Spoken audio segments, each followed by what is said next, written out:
सोनपुर गांव के चौराहे पर दो छोले भटूरे वाले अपना अपना ठेला लगाकर धंधा करते थे।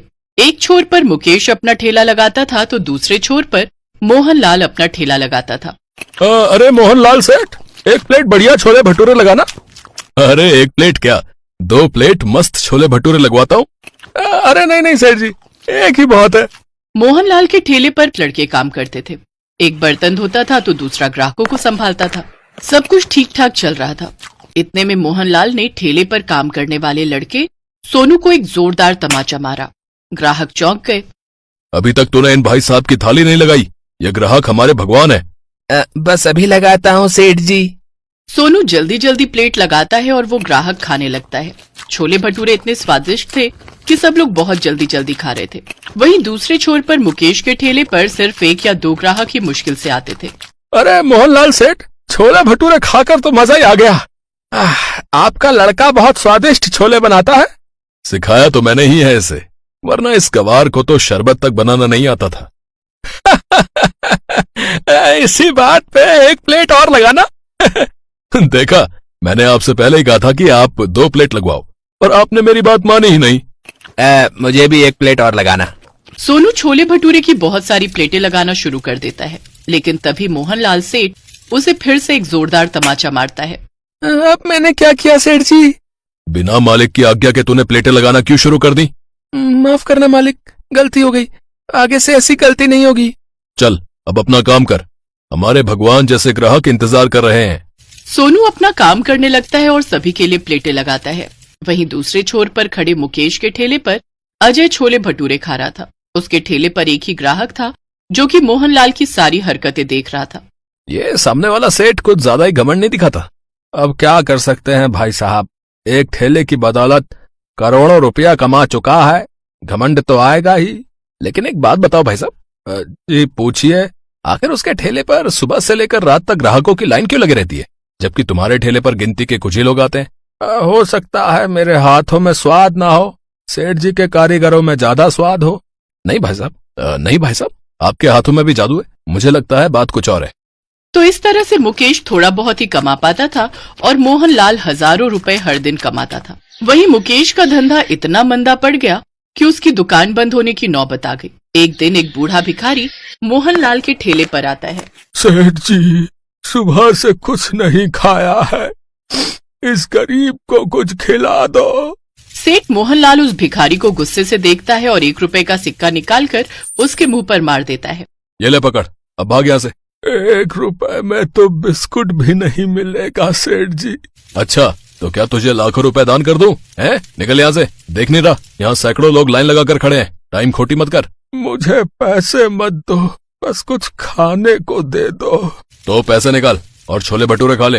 अगर मेरे पास पैसे होते तो आपके सामने भीख क्यों मांगता सेठ जी? आपकी दुकान का नाम करोड़पति छोले भटूरे वाला है। थोड़ा सा आप मुझे भी खिला दोगे तो आप गरीब नहीं हो जाओगे।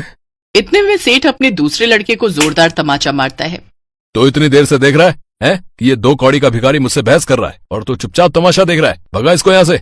वो लड़का भिखारी के पास जाता है और चुपके से उसके कान में बोलता है, बाबा आप यहाँ से चले जाओ, वरना आपके चक्कर में मेरी नौकरी चली जाएगी। वैसे भी आजकल बेरोजगारी इतनी है कि नया काम मिलना बहुत मुश्किल हो गया है। मैं अपने सेठ की तरफ से आपसे माफी मांगता हूँ बाबा। कोई बात नहीं बेटा, तुम सब लड़के एक दिन बहुत तरक्की करोगे। तुम लोगों की वजह से ही तुम्हारा सेठ करोड़पति बना है। खैर मैं चलता हूँ।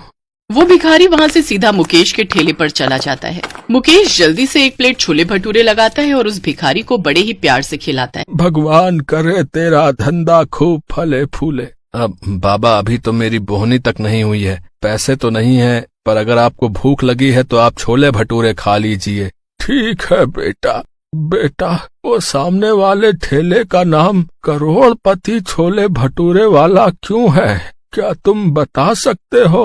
बाबा, क्योंकि वो कई सालों से ये धंधा कर रहे हैं, मुझसे ज्यादा एक्सपीरियंस है उन्हें। उन्होंने करोड़ों कमा लिए हैं, इसीलिए लोग उन्हें करोड़पति छोले भटूरे वाला कहने लगे। तब से उन्होंने अपनी दुकान का नाम करोड़पति छोले भटूरे वाला रख लिया। पर सही मायने में तुमसे बड़ा करोड़पति कोई नहीं है बेटा।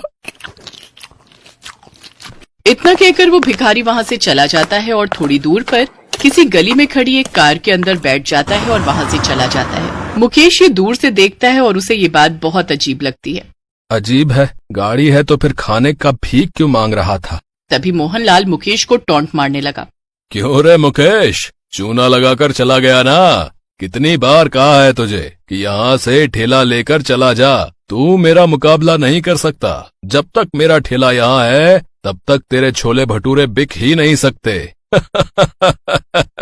मोहनलाल हर रोज ऐसे ही मुकेश को टॉन्ट मारता था। मुकेश को बहुत बुरा भी लगता था, लेकिन वो बेचारा भी क्या ही करता, घर की जिम्मेदारी थी उस पर।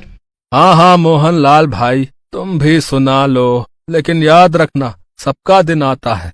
तेरा तो दिन कब का ढल चुका है रे, अब अंधेरा ही अंधेरा है। मुकेश दुखी हो गया। मुकेश भटूरे तलने के लिए अच्छे तेल का भी इस्तेमाल करता था और यही करते करते वो गरीब होता जा रहा था। एक दिन मुकेश की बीवी ने उसे कह दिया, सुनो बहुत हो गया, अब मैं ऐसे नहीं रह सकती। छोले भटूरे बिकते नहीं तो क्यों जाते हो बार बार? घर में राशन नहीं है, हम क्या भूखे मरेंगे? आज अगर राशन नहीं लाए तो मैं ये घर छोड़कर चली जाऊंगी। मुकेश ठेला लेकर उसी जगह पर चला गया, लेकिन उसका एक प्लेट भी छोला भटूरा नहीं बिका। दोपहर को वो मोहनलाल के पास पैसे उधार लेने चला गया। मोहनलाल भाई, कुछ पैसे उधार दोगे? मैं बहुत जल्दी लौटा दूंगा। आ गया ना औकात पर। अरे जा जा भाग यहाँ से, मैं अपने सगे बाप को भी उधार नहीं देता, तुझे क्या दूंगा? मुकेश का मोहनलाल ने बहुत अपमान किया। मुकेश अब हौसला खो चुका था। तभी वहाँ वो गाड़ी आकर रुकी। उस दिन वो भिखारी जिस गाड़ी में बैठकर चला गया था, उस गाड़ी से एक सेठ बाहर निकला। वो सेठ सूट बूट में था। उसे देखकर ही लग रहा था कि वो सिर्फ करोड़पति नहीं, अरबपति है। मोहनलाल ने सोचा कि वो अमीर सेठ उसी के ठेले पर आ रहे थे, लेकिन वो सेठ मुकेश के पास चले गए। पहचान रहे हो मुझे? मैं वही हूँ जो उस दिन भिखारी के रूप में आया था। अरे हाँ हाँ, आप तो बड़े साहब निकले, लेकिन मेरे पास क्यों आए हो सेठ? और उस दिन वो भिखारी बन के? बताता हूँ, असल में मैं एक बहुत बड़ा बिजनेसमैन हूँ, बहुत सारा बिजनेस है मेरा। अब मैं छोले भटूरे का फ्रेंचाइजी खोलना चाहता हूँ, लेकिन छोले भटूरे के बारे में मैं कुछ नहीं जानता। इसीलिए मैं उस दिन छोले भटूरे खाने निकला था। भिखारी के रूप में इसलिए निकला था क्योंकि गरीब बनकर ही लोगों के नियत का पता चलता है। मैं घमंडी लोगों के साथ व्यापार नहीं करता। तुमने मुझे प्यार से खाना खिलाया, इसीलिए मैं तुम्हारे साथ पार्टनरशिप करना चाहता हूँ। लेकिन मेरे छोले भटूरे से ज्यादा स्वादिष्ट तो मोहनलाल सेठ के छोले भटूरे हैं। वो पुराना तेल इस्तेमाल करता है, साथ में कुछ ऊट पटांग चीजें भी डालता है, जिससे हेल्थ खराब होती है।